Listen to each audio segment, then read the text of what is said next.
Hello बच्चों, क्या हाल चाल है? बहुत बढ़िया। चलिए, तो आज हम आपके सामने एक बार फिर से chemistry by Kushal sir YouTube channel पे हम एक बार और आपके सामने एक आसान से आपके सामने एक समस्या लेके आए हैं।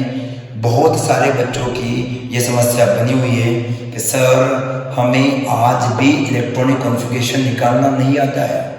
मतलब जब हम बात करते हैं किसी बड़े कॉन्सेप्ट की, जब हम फिजिकल केमिस्ट्री की बात करते हैं, इतने बड़े बड़े कॉन्सेप्ट हम लगाते हैं, लेकिन आज भी हमें क्या नहीं आता। आज भी हम लोग क्या निकाल सकते हैं? इलेक्ट्रॉनिक कॉन्फ़िगरेशन नहीं निकाल सकते। बच्चों, आपको बहुत शिद्दत से मेरे साथ इस लेक्चर को एंजॉय करना है। कम से कम आपको लगभग मुझे 20 मिनट के आसपास देने पड़ेंगे। उन 20 मिनट के बाद हम आपसे जब बात करेंगे अब्बाऊ रूल की, अब्बाऊ के विन्यास की, इलेक्ट्रॉनिक विन्यास की, किस प्रकार से हमें अब्बाऊ रूल सॉल्व करना है, किस प्रकार से हम क्वेश्चन को सॉल्व करते हैं और पूरा सेटअप क्या है। तो बच्चों, आप लोग बने रहिए, हम लोग आपसे डिस्कस करने वाले हैं अब्बाऊ रूल कैसे होता है, अब्बाऊ रूल काम कैसे करता है, अब्बाऊ का एक्चुअल मतलब क्या है, मतलब all about relation information related to क्या बेटा, अब्बाउस रूल। तो देखिएगा, हमें आपको अब्बाऊ रूल में जितने भी बच्चों की प्रॉब्लम्स बनती है मैं एक एक करके उन पर डिस्कस करूंगा। पहले पूरा सिस्टम को समझना, कॉपी पेन लेके बैठना, ईमानदारी से इस 20 मिनट के लेक्चर को अटेंड करना है। उसके बाद फिर भी अपन मिलेंगे, तो फिर देखेंगे क्या आपको इलेक्ट्रॉनिक कॉन्फ़िगरेशन नहीं आता है। तो देखिएगा, सबसे पहले अब्बाऊ रूल है क्या। आप ये बात जानते हो कि आपके पास न्यूक्लियस होता है और न्यूक्लियस के चारों ओर हमारे पास सर्कुलर पाथ होते हैं, वृत्तीय मार्ग होते हैं।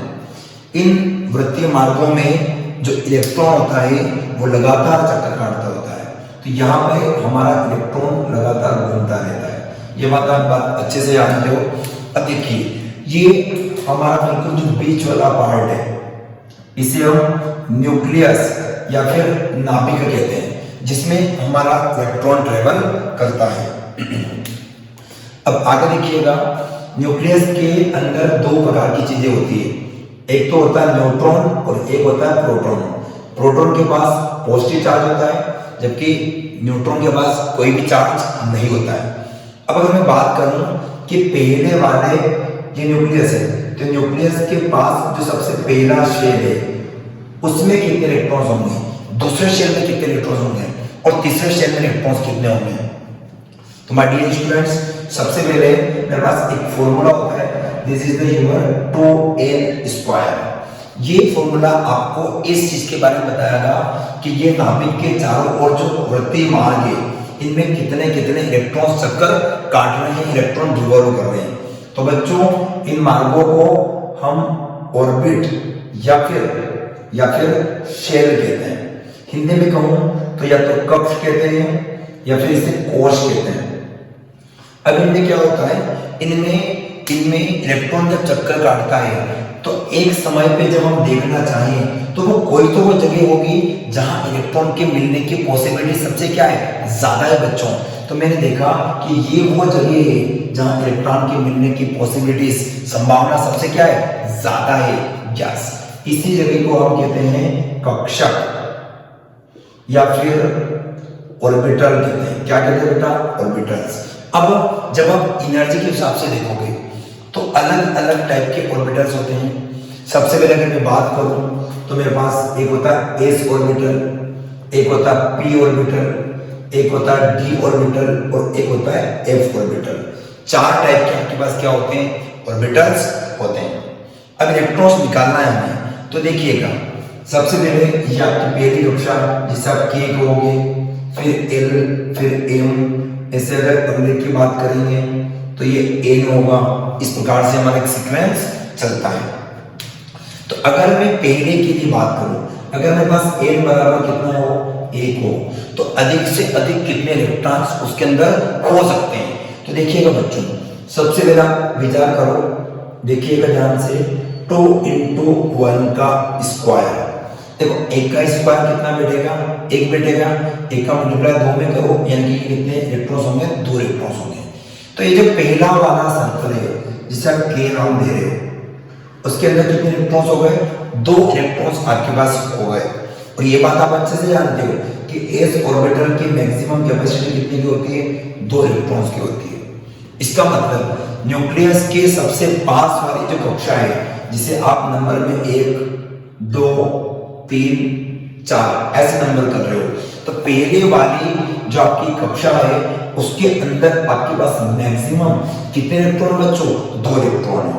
तो 2 इलेक्ट्रॉन आपने रखे सबसे पहले नंबर में, और जब सबसे पहले नंबर में आपने 2 रखा, इसका मतलब शुरुआत हम करते हैं पहले नंबर से। तो पहले नंबर पे कौन बैठा? हमारा एस। कौन बैठा? हमारा एस। तो जब एस अगर एक बार शुरू हो चुका है तो वो शुरू तक चलेगा, वो लास्ट तक चलेगा, वो चलता रहेगा जब तक इलेक्ट्रॉन्स खत्म नहीं हो जाते। तो ऐसी लगातार कक्षाएं चल रही है। तो ये आपका 2s हो गया, फिर ये आपका 3s हो गया, ये 4s हो गया, फिर ये आपका 5s हो गया, फिर आपका 6s और फिर आपका 7s। बोलो सही है। अब बात करते हैं सेकंड वाले की। सेकंड वाले को देखना है, सेकंड के अंदर इलेक्ट्रॉन्स कितने होते हैं? तो बेटा n बराबर कितना बैठेगा? 2 बैठेगा। इसका मतलब आपको क्या करना पता है? 2 into 2 का स्क्वायर बैठाना है। 2 का स्क्वायर कितना होता है? 4, और 4 का स्क्वायर 4 का 2 में मल्टीप्लाई करो, आंसर बैठेगा आपके पास 8। इसका मतलब दूसरे वाले में आपके पास क्या आएगा? 8 इलेक्ट्रॉन्स आएंगे। तो हमारे पास दूसरे वाले में ऑलरेडी कौन है? 2s है। तो s हमारे कितने इलेक्ट्रॉन यूज कर चुका है? 2 इलेक्ट्रॉन यूज कर चुका है। आपके पास इलेक्ट्रॉन कितने बेटा? 8 है। कितने इलेक्ट्रॉन बचे बोलो आपके पास? आपके पास 6 इलेक्ट्रॉन बचे। इसका मतलब p वाले ऑर्बिटल की जो शुरुआत है वो दूसरे से होती है। इसका मतलब यहां पर आपका क्या आएगा? 2p, फिर आएगा 3p, फिर आएगा 4p, फिर आएगा 5p, फिर आएगा 6p, तो यहाँ आएगा आपका 7p। बोला समझ में आ गया आपको? ठीक है। तीसरे की बात करते हैं। अगर मेरे पास n बराबर कितना बैठ रहा हो? 3, तो इस हिसाब से आप क्या करोगे? 2 into 3 का स्क्वायर। 3 3 का कितना होता है? 9, 9 2 का कितना होता है? 18। इसका मतलब 18 आ रहे हैं। तो अब आप विचार करो, अब आप तीसरे वाले सर्कल में आ चुके हो, और तीसरे वाले सर्कल में एस की कैपेसिटी कितने की? 2 की है। पी की कितने की? 6 की है। तो 6 और 2 कितने हो गए? 8। इलेक्ट्रॉन कितने? 18। कितने बचे? 10। इसका मतलब डी वाले ऑर्बिटल की जो क्षमता होती है वो कितने की होती है? 10 इलेक्ट्रॉन की। कितने की होती है बेटा? 10 इलेक्ट्रॉन की। तो यहाँ पे लिखेंगे अपन क्या? 3d, फिर यहाँ लिखेंगे 4d, फिर यहाँ लिखेंगे 5d, और यहाँ लिखेंगे 6d। अब आप सोच रहे हो कि सर ने 7d नहीं लिखा। जब मैं इलेक्ट्रॉनिक कॉन्फ़िगरेशन लिखूंगा, इलेक्ट्रॉनिक विन्यास लिखूंगा, तो मुझे बेटा 7d का जरूरत नहीं है, क्योंकि एक से ज्यादा अगर आप बात करते हो, अधिक से अधिक, तो 118 तत्व है। 118 तत्वों को रखने के लिए हमें 7d की जरूरत नहीं पड़ रही है। इसका मतलब हमें लिखने की जरूरत नहीं है। अगर बात करो n बराबर 4, जब n बराबर अगर आपके पास 4 होता है तो अब आप विचार कीजिएगा, आपको क्या करना है? आपको यहाँ लिखना है 2 into 4 का स्क्वायर। अब आप जोड़ो, 4 का कितना होता है? 16, और 16 का 2 मल्टीप्लाई करो, कितना आ रहा है? 32। इसका मतलब सर 32 इलेक्ट्रॉन आ रहे हैं। बात चल रही है चौथे वाले सर्कल की। चौथे में ऑलरेडी कौन आ चुका है? S, P, D. सर 2 और 6 8, 8 और 10 18। तो अब कितने बचे आपके पास? 14 बचे होंगे। इसका मतलब 14 की शुरुआत कहां से हो रही है? आपके पास चौथे से, जिसे आप एफ नाम दे रहे हो। क्या नाम दे रहे हो? एफ। तो आप यहाँ पे 4f कर दीजिए, और यहाँ पर क्या कर दीजिए? 5f। ये आपके पास एक छोटा सा सीक्वेंस बन के तैयार हुआ।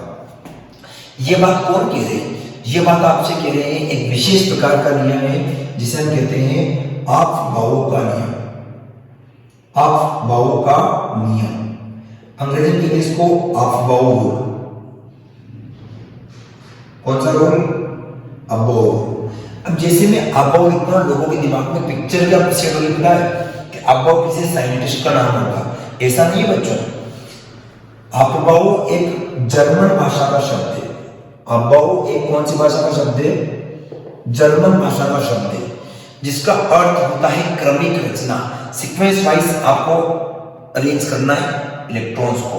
तो very simple, we are talking about to you what is the meaning of Aufbau. The Aufbau is a German word which means building up. It is basically not a name of the scientist. Building up, building up, building कर, मतलब आपको क्या करना है, एक build करना किसी चीज को। तो किसको बिल्ड करना है, कॉन्फ़िगरेशन को। आप ये बात बड़ी बातें जानते हो कि जब हम किसी काम की शुरुआत करते हैं तो जो सबसे कम एनर्जी की बात होती है वो पहले करते हैं। जब एनर्जी बढ़ती है तो हम धीरे धीरे कहाँ जाते जाते हैं, ऊपर। इसका मतलब क्या समझ में आया कि कम एनर्जी वाले में पहले और ज्यादा एनर्जी वाले में बाद में एंटर करेगा। तो यही सीक्वेंस है, सेम रहेगा फंडा। तो देखो अब इसको अरेंज कैसे करें, इसको अरेंज कैसे करें। तो अरेंज करने के लिए सबसे कम एनर्जी वाले को सबसे पहले यूज करना है और सबसे ज्यादा एनर्जी वाले को सबसे बाद में यूज करना है। तो बच्चों, ऊपर बैठा है एक शेर खान, ये शेर खान बैठा है जो ऊपर से क्या चला रहा है, तीर चला रहा है, तीर। जो भी आएगा रास्ते में मारा जाएगा। सबसे पहले आया, कौन आया, 1s। 1s गया हमारा काम से खलास। फिर आया हमारा 2s, 2s गया काम से। फिर आया हमारा 2p, 3s दोनों गए लाइन से। फिर आया हमारा 3p, फिर आया हमारा 4s दोनों लाइन से गए। फिर आया हमारा 3d, 4p, 5s ऐसे लाइन से जा रहे हैं। फिर आया 4d, 5p, 6s लाइन से जा रही है। फिर आया हमारा 4f, 5d, 6p, 7s line से जा रही है। तो फिर आया 5f, 6d, 7p ऐसे लाइन से जा रहे हैं। अब इनको अरेंज कर दो। सबसे पहले अरेंज करो। जब हम इसका अरेंजिंग फॉर्म रखोगे तो सबसे फर्स्ट में कौन बैठेगा, 1s। फिर कौन बैठेगा, बोलो। 1s के बाद कौन आएगा, 2s, तो आप 2s रखो। 2s के बाद कौन आएगा, 2p, तो आप किसको रखोगे, 2p को। 2p के बाद किसको रखोगे, 3s को। 3s के बाद किसको रखोगे, 3p को। और 3p के बाद किसको रखोगे, 4s को। 4s के बाद किसको रखोगे, 3d को। 3d के बाद किसको रखोगे, 4p को। तो 4p के बाद किसको रखोगे, 5s को। 5s को। 5s के बाद किसको रखोगे आप, 4d को। 4d के बाद किसको रखोगे आप, 5p को। 5p के बाद किसको रखोगे, 6s को। 6s के बाद किसको रखोगे आप, 4f को। 4f के बाद किसको रखोगे, 5d को। बच्चों अरेंज करना बिल्कुल सीक्वेंस में। फिर आएगा आपका 6p, फिर आएगा 7s, उसके बाद आएगा आपका कौन सा, 5f। 5f के बाद कौन बैठेगा, 6d, और 6d के बाद कौन बैठेगा, 7p। ये सीक्वेंस वाइज ऑर्डर हो गया। एक बार आप मिला सकते हो, 1s, 2s, 2p, 3s, 3p, 4s, 3d, 4p, 5s, 4d, 5p, 6s, 4f, 5d, 6p, 7s, 5f, 6d, 7p, इस टाइप से। अब इतना लंबा चौड़ा आपको याद नहीं रहा होगा यार, सर ये ऑर्डर याद रखना बहुत मुश्किल है, क्या इसका कोई ट्रिक है? तो आप जानते हैं मैं हमेशा से किसके साथ खेलता आया हूं, ट्रिकों के साथ। ट्रिक देखते हैं, ट्रिक कैसे बनेगी। देखिएगा, आपको कुछ नहीं करना है, आपको एक छोटा सा मैं फंडा सिखाता हूं, उस फंडे को फॉलो करना। मैं जो कह रहा हूं उसको ध्यान दीजिए। सबसे पहले एक ट्राइंगल बनाइए। क्या बनाइए, ट्राइंगल। ट्राइंगल के अंदर आप टोटल 5 लाइनें ड्रॉ कर दो। 5, 1, 2, 3, 4 और एक ये हो गया आपकी 5 लाइनें मैंने ड्रॉ कर दी। अब क्या करूंगा पता है, मुझे गिनती लिखना है। क्या लिखना है, गिनती।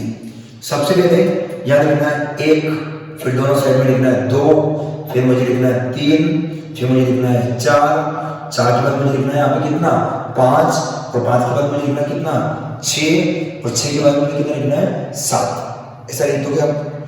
अब आपको क्या करना होगा पता है, ये जो चौथी वाली आपको लाइन दिखती है, ये वाली लाइन, इसके नीचे इस पर सेट करो। तीसरी वाली लाइन में देखो, तीसरी लाइन के नीचे आपको लिखना है फिर 3 लिखना है। तीसरी वाली लाइन के नीचे आपको 3 लिखना है, फिर आपको 4 लिखना है, फिर आपको 5 लिखना है, और फिर आपको क्या लिखना है, 6 लिखना है। बोलो समझ में आया? फिर ये जो आपको चौथी वाली लाइन दिख रही है 4, इसके आगे आपको फिर से 4 लिखना है, तो फिर से आपको क्या लिखना है, 5। बोलो समझ में आ गया? अब आप इस हाथ का उपयोग करो, इसका। इधर आप एस लिख दो, एस, ठीक है। और इस वाला हाथ की ओर क्या लिख दो, पी। कर पा रहे हो? अब ये जो 3 लिखा ना आपने, उसके पीछे आप देखो डी,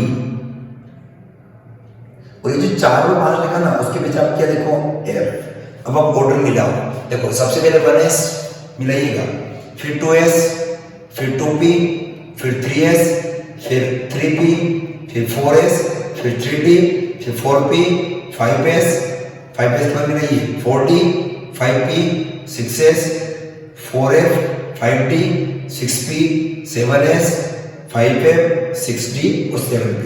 क्या सर 118 हो जाते हैं? तो देखिएगा 2 और 2 कितने हो गए? 4, 4 और 6 10, 12, 18, 20, 30, 36, 38, 38 और 10 48, 54, 56, 70, 80, 86, 88, 88 और 14 102, 112 और 118। और मेरे हिसाब से अभी तक आपके पास मैक्सिमम कितने इलेक्ट्रॉन्स हैं?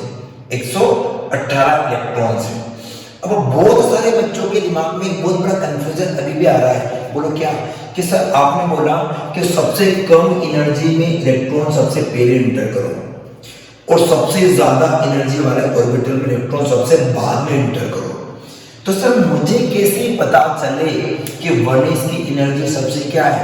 कम है, 2s की एनर्जी सबसे क्या है? इससे थोड़ी ज्यादा है, फिर 2p की, फिर 3s की। क्या सर इसके लिए भी आपके पास कोई तकनीक है? तो बिल्कुल है बेटा, तकनीक को देखिएगा। तकनीक क्या है? हमने क्या किया, हमने एनर्जी का एक रिलेशन बनाया। आपने एक टॉपिक नाम सुना होगा क्वांटम नंबर, क्वांटम संख्या। इस क्वांटम नंबर के शुरू के 2 पार्ट मैंने उठाए, principal quantum number and azimuthal quantum number, मुख्य क्वांटम संख्या और द्विवंशी क्वांटम संख्या। प्रिंसिपल क्वांटम नंबर को n से रिप्रेजेंट करते हैं, जबकि एजीमुथल क्वांटम नंबर को l से रिप्रेजेंट करते हैं। और n प्लस l का जो योग होगा, सम होगा, उसको मैंने रिलेट किया है कैसे? एनर्जी से। अब आप जानते हो कि अगर आपके पास न्यूक्लियस है तो ये आपका पहला शेल होगा जिसमें A है, ये दूसरा होगा जिसमें आपके पास P स्टार्ट हुआ है, ये तीसरा है जिसमें D स्टार्ट हुआ है, और ये चौथा है जिसमें AB स्टार्ट हुआ है। ये आप बड़ी बातें जानते हो। तो ये आपका पहला स्टार्ट होता है, ये दूसरा है, ये तीसरा है, ये क्या है? चौथा है। अब आपको क्या करना है? आपको किसी भी इलेक्ट्रॉन के लिए अगर आपको n प्लस l निकालना है तो n प्लस l कैसे निकालोगे? देखो मेरे को यहाँ दिया 2s, क्या दिया है? या 1s दिया है। मैं सबसे पहले 1s उठा रहा हूँ। किसको उठा रहा हूँ मैं? 1s को। अब जब मैं 1s की बात करूँ तो देखो सबसे पहले मुझे n दिख रहा है, n बराबर कितना दिख रहा है मुझे? 1। कितना दिख रहा है? 1। 1s के लिए n की वैल्यू कितनी हो गई? 1। अब बात चल रही s की। अब s के लिए हमें क्या निकालना है? l। और l निकालने का एक सूत्र होता है, l निकालने के लिए मैं क्या करूंगा? n माइनस 1 यूज करूंगा। क्या यूज करूंगा? n minus 1। अब देखो s कहां से स्टार्ट होगा? पहले से। इसका मतलब l का मान कितना हो गया? 1। 1 में से जब 1 माइनस करूंगा तो l की वैल्यू कितनी बैठेगी? अभी 0। कितनी बैठेगी? 0। इसका मतलब ये जो l आया वो किसके लिए आया? s के लिए। अब बात करें p के लिए। अगर आप l निकालना चाहते हो तो p कहां से स्टार्ट होता है? दूसरे से। तो अगर 2 में से आप 1 माइनस करोगे तो आपके पास आएगा 1, और जो l का मान 1 आया वो किसके लिए आएगा? p के लिए। अगर आप l निकालना चाहते हो किसके लिए? d के लिए। तो d कहां से स्टार्ट होता है? तीसरे से। तो 3 में से जब आप 1 घटाओगे तो आंसर आएगा आपके पास 2, और ये 2 किसके लिए होगा बेटा? d के लिए। अब अगर आप एक और निकालना चाहते हो, क्या?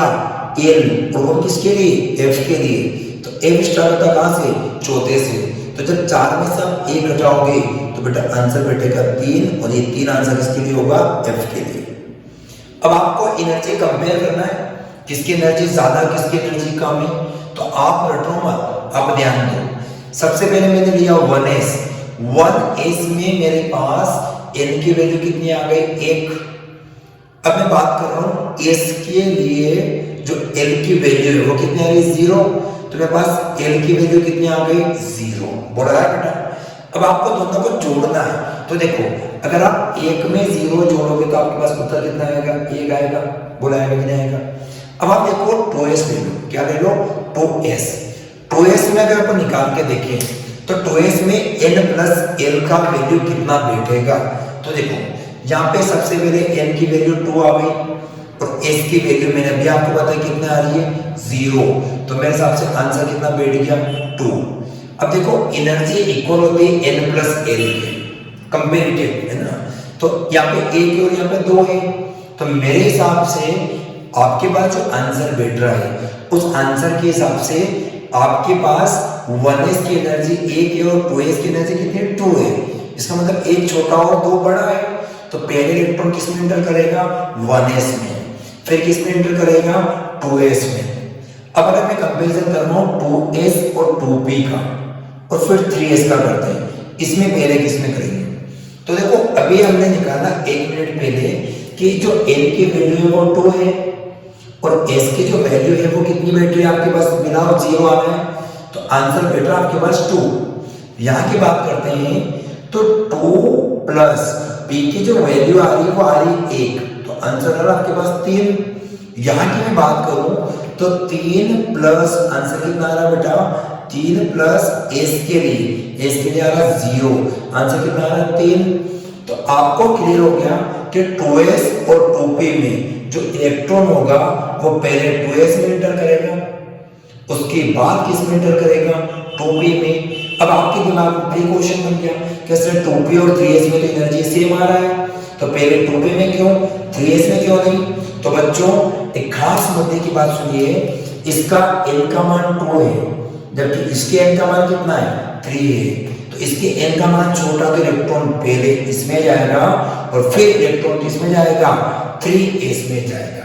तो मेरे हिसाब से आप एक एक कर करके जब आप इलेक्ट्रॉन्स को अरेंज करोगे तो आप सारे एलिमेंट्स को आप निकाल लोगे कि 1s की, 2s की, 2p की, इनकी एनर्जी के ऑर्डर को आप बड़ी आसानी से आइडेंटिफाई कर सकते हो। बोलो समझ में आ गया। अब देखो आपने स्क्रीनशॉट ले लिया होगा या फिर आपने नोट डाउन कर लिया होगा। स्क्रीनशॉट के कंपैरिजन में लिखना ज्यादा प्रेफर करो क्योंकि लिखी हुई चीज ज्यादा लंबे समय तक क्या रहती है, याद रहती है। मैं आगे जाता हूँ, कॉपी करो फटाफट से। हो गया कॉपी, चलो अब देखो। तो अब क्या करेंगे अपन, अब जब मैं इसको इरेज करूँ केवल ये वाली साइकोलॉजिकल जो मैंने ऑर्डर निकाला आपके सामने उसको मैं रख लेता हूँ, बाकी सबको मैं क्या कर रहा हूँ, इरेज कर रहा हूँ। क्या कर रहा हूँ मैं, इरेज कर रहा हूँ। और जब इरेज अगर मैं करूँगा तो मेरे हिसाब से आपको कोई आपत्ति नहीं होगी इस बात पे, क्योंकि आप इस चीज को पहले से बहुत अच्छे से लिख चुके हो, आप अपने नोट्स में इसको मेंशन कर चुके हो और आपको ये भी पता चल चुका है कि 1s की एनर्जी ज्यादा होती है या फिर 2s की एनर्जी। तो आपको 1s की एनर्जी ज्यादा होती है बेटा, किसके रिस्पेक्ट में, नहीं 2s की एनर्जी ज्यादा होती है बेटा, किसके रिस्पेक्ट में, 1s के रिस्पेक्ट में। अब यहां से एक नया कॉन्सेप्ट और आ गया होगा सामने कि सर आपने जो रूल बनाया अबाउट रूल, इस रूल को आप तो एक और नाम दे सकते हो, इसे n प्लस l रूल के नाम से भी जानते हैं। कहानी समझ रही। अब किसका कॉन्फ़िगरेशन लिखना है, एक एक एलिमेंट का लिखना है। तो देखिएगा हाइड्रोजन एटॉमिक नंबर 1 होता है, सबसे पहले कॉन्फ़िगरेशन करना है। एटॉमिक नंबर 1 मतलब इलेक्ट्रॉन पे कितना होगा, 1। कितना होगा, 1। क्योंकि जितना एटॉमिक नंबर होता है उतना का उतना इलेक्ट्रॉन होता है। तो बेटा आपके पास हाइड्रोजन का इलेक्ट्रॉन कितना बैठेगा, 1 बैठेगा। बोलो सबसे पहले कौन आएगा, 1s। s में कितने इलेक्ट्रॉन आ सकते हैं, s में इलेक्ट्रॉन आ सकते हैं आपके पास मैक्सिमम से मैक्सिमम कितने, 2। पर सर मेरे पास तो कितना है, 1। तो मैं कितना भर रहा हूँ, 1 भर रहा हूँ। बोलो कितना भर रहा हूँ, 1 भर रहा हूँ। अब मैं दूसरा लेता हूँ कौन सा, हीलियम। हीलियम के लिए आप कितना यूज करोगे, 2 यूज करोगे। देखिए 2 को जब आप लिखोगे तो सबसे पहले ऑर्डर के हिसाब से कौन आएगा, 1s। कौन आएगा बेटा, 1s। s में कितने इलेक्ट्रॉन्स होते हैं, 2 होते हैं। अभी ये कितने, 2। तो दोनों के दोनों किस में चले जाएंगे, 1s में। तो इसको क्या बोलोगे, 1s2। बात करते हैं लिथियम की। लिथियम के लिए आप Li लिखते हो, एटॉमिक नंबर कितना बैठेगा, 3 बैठेगा। कॉन्फ़िगरेशन बनाओ बेटा, सबसे पहले 1s आएगा, 1s के अंदर ज्यादा से ज्यादा कितने इलेक्ट्रॉन आएंगे, 2 इलेक्ट्रॉन आएंगे। अब कितना बचा, 1 बचा, क्योंकि 3 था 2 भर दिया, 1 बचा, और जब 1 बचा तो 1 किस में जाएगा बच्चों, 2s में। तो अब आ रहा होगा मजा, अब आपकी इच्छा हो रही होगी कि एक गाना सुन लेते हैं, इच्छा हो रही है ना, वेरी गुड है। तो चलिए एक बार पहले ये कंप्लीट कर लेते हैं, फिर सुनेंगे मधुर मधुर संगीत। 2s क्या, 1, 2s1, 2s1 2 + 1 कितना बैठ गया, 3। आगे आ जाओ, हाइड्रोजन, हीलियम, लिथियम, तो सोच रहा हूं कि 4 पे कौन आएगा, बेरिलियम। बेरिलियम में कितना आएगा बोलो सर, पहले 1s2 आएगा, बोलो सही कह रहा हूं मैं। फिर आएगा आपका कौन, 2s2। अब तो मैं गलती भी करूंगा ना तब भी पकड़ लोगा कि सर ऐसा नहीं होगा, मेरे को सब पता चल गया है, मेरे को सब पता चल चुका है कि एस में मैक्सिमम कितने आते हैं, 2, ए में कितने आते हैं, 6, डी में कितने आते हैं, 10, और एक में कितने आते हैं, 14। अब सर हमें सब पता चल चुका है, हम आराम से बना देंगे। अब तो आगे देखो, फिर आता है बेरिलियम के बाद कौन आएगा, बोरान। तो बोरान का एटॉमिक नंबर कितना होता है बच्चों, 5 होता है। कितना होता है, 5। 5 के हिसाब से कॉन्फ़िगरेशन रखो, 1s2, 2s2, फिर कौन आएगा बेटा, 2p, कौन आएगा, 2p।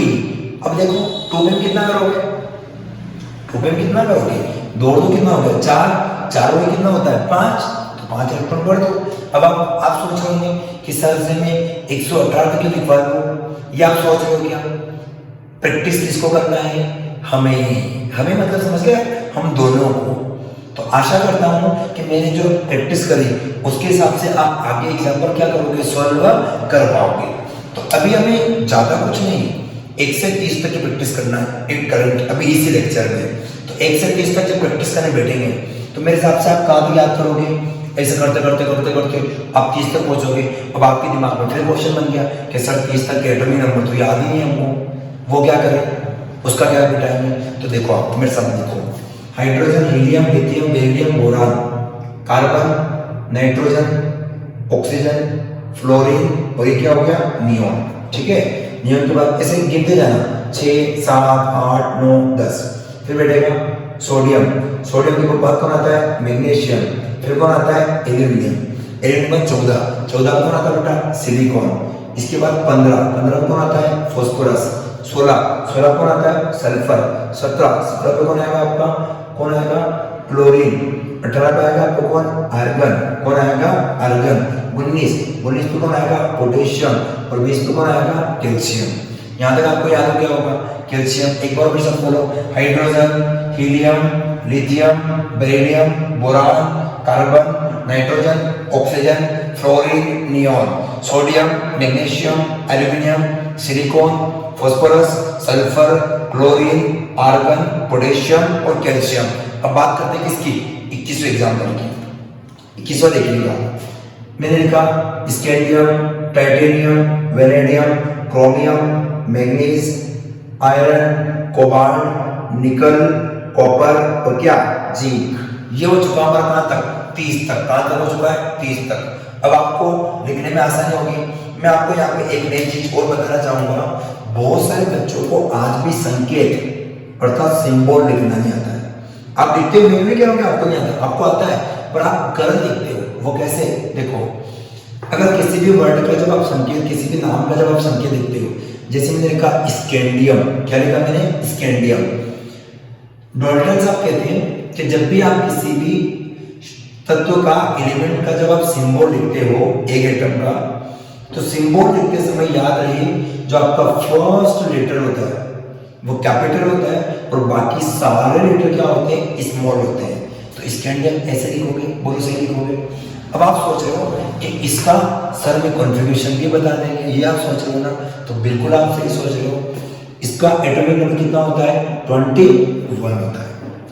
21 के हिसाब से मैं कॉन्फ़िगरेशन अरेंज करूंगा, तो बोलो कौन आएगा, 1s2। अब आप बोलो मुझे आवाज सुनाई दे रही है आपकी, 1s2। आप मन ही मन में बोल रहे हो, आपकी आवाज मेरे कानों तक पहुंच गई कि सबसे पहले आपने क्या बोला, 1s2, फिर आपके चमक क्या होगा, आप क्या कह रहे हो 2s2, फिर आप क्या कह रहे हो 2p6, 2p6 के बाद क्या कहना चाहते हो 3s2, 3s2 के बाद क्या कहना चाहते हो, ये बहुत खतरनाक चीज है, यहाँ 4s लिखा है, तो 3s2 के बाद कौन आएगा 3p6, जोड़ दो पहले, 2 तो 4 से 10 तो 12 से कितने होते हैं 18, उसके बाद कौन आएगा 4s2, उसके बाद कौन आएगा 4s2 के बाद कौन आएगा 3d, कौन आएगा बेटा 3d।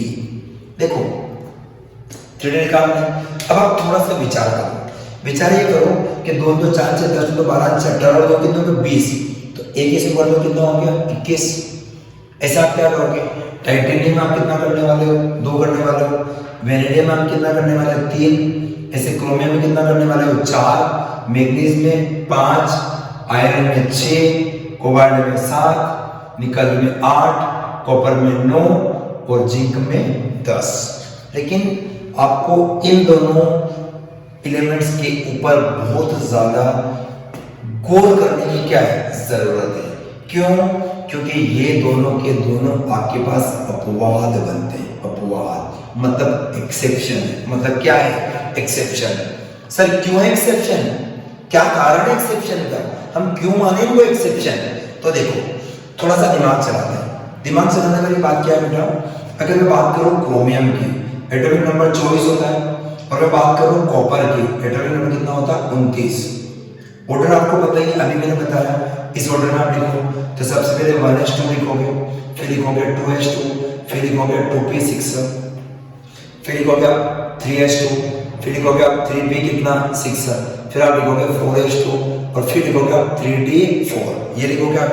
ऐसे आप कॉपर में करोगे, कॉपर में क्या होगा 1s2, फिर करोगे 2s2, फिर करोगे 2p6, then 3s2, then 3p6, then 4s2, then 3d9। ऐसा आप करने वाले हो, लेकिन ऐसा बिल्कुल भी बच्चों नहीं करना है।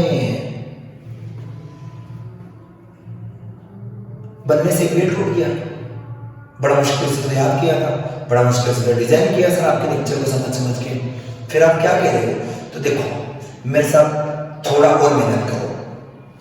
मैं अगर बात करूं, कुछ गैसें होती है नोबल गैसें, कौन सी गैसें? नोबल गैसें, जिन्हें आप उत्कृष्ट गैसें कहते हो, इनर्ट गैसें कहते हो। Helium, neon, argon, krypton, xenon और क्या होता है रेडॉन। हीलियम का एटॉमिक नंबर कितना होता है पता है ना आपको?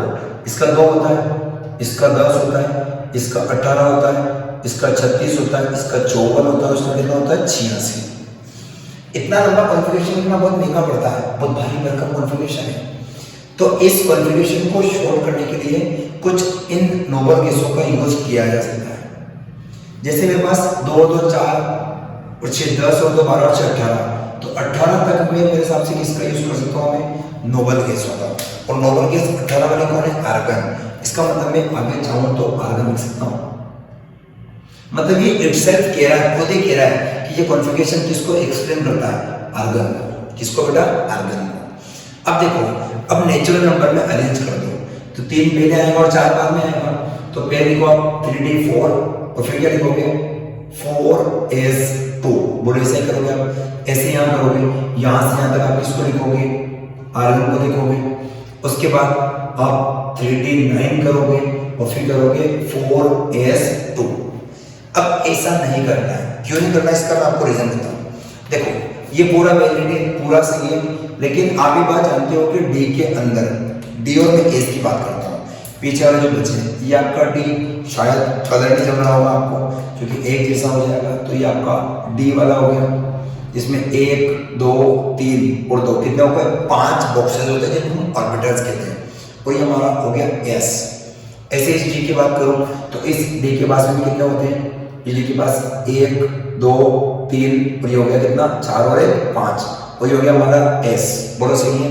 अब देखो ये 3d है और ये 4s है, ये 3d है और ये 4s है। बोलो डी में कितने इलेक्ट्रॉन्स हैं? डी में 8 करंट कितने इलेक्ट्रॉन है? 4। 4 को भरो, 1 2 3 4, एक एक करके भरना है। ये बात कौन कहता है? ये बात कहता है हर्ट्ज रूल। कौन सा रूल कहता है? कि जिनकी एनर्जी क्या होती है, बराबर होती है, उनमें इलेक्ट्रॉन्स एक एक करके बढ़ना होता है। तो 4 बढ़ दो, इसमें कितने बढ़ दो बेटा, 2 बढ़ दो, इसमें 9 है तो 1 2 3 4 5 आसान हो गया। फिर 6 7 8 9 और इसमें आपके पास पेयर है। अब आप थोड़ा विचार करो कि अगर एक इलेक्ट्रॉन यहां से जंप मार के यहां आ जाए, कहां जाए, पीछे वाले शेल में, तो ये आधा भरा जाएगा। इसका मतलब ये वाला जो है ये आपका हाफ फील्ड हो सकता है, क्या नहीं हो सकता है, कौन सा फील्ड हो सकता है, हाफ फील्ड। हाफ फील्ड समझ गया, आधा भरा सकता है। और अगर एक इलेक्ट्रॉन यहां से जंप मार के यहां आ जाए तो ये पूरा भरा सकता है। इसका मतलब ये फुल फील्ड हो सकता है। क्या हो सकता है आपका, फुल फील्ड।